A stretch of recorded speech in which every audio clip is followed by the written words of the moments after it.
Okay, so let's talk a little bit. And when I say let us, I mean actually me. Ah, so unusual.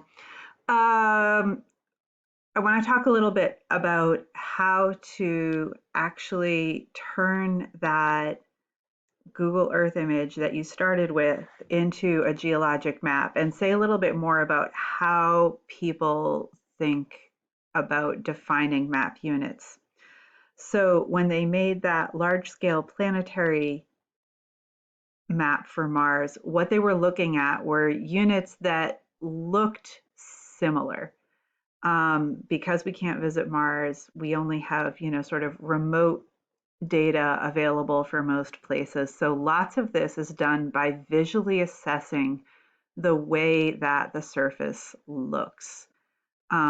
Does it look like it's cutting across something else? Does it look like it's similarly, is it rough looking, or does it have a particular fracture pattern, or is it very smooth looking? Um, so a lot of it's done by this sort of visual assessment and evaluation.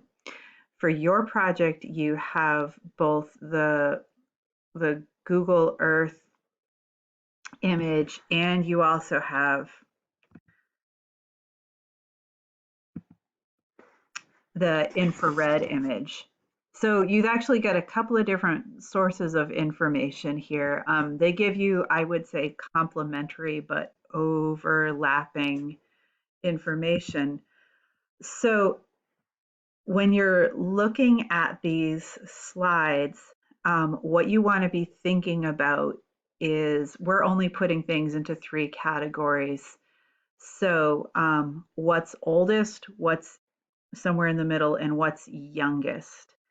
Um, and based on the principle of superposition, the stuff that's youngest is going to be sitting on top. So you can sort of look for things that look like they're on top of other things. What's oldest is going to be cross-cut by other features or filled by other features or deposits, or in some cases it might look sort of very eroded. I'm not really sure how else to describe it, kind of broken down, or not as sharp. Like for example, in terms of sharpness, you can sort of contrast the way we've got a couple of different craters here. This crater here near the top is very young, and you can see that it's got a sharp crater ring. It's got a rebound cone in the middle. It's got a clearly defined ejecta blanket around it.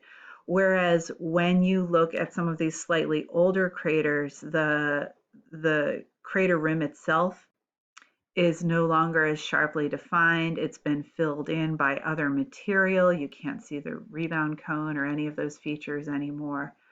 So you can do that sort of visual assessment. When you're looking at the infrared, one thing that stood out to me especially were the ejecta patterns from some of the younger craters, like this one down on the bottom. You can see it clearly sort of spraying material out into these older craters. That said, everybody's geologic map is an interpretation. And so one thing that I think will be really interesting will be to see how your geologic maps compare with each other.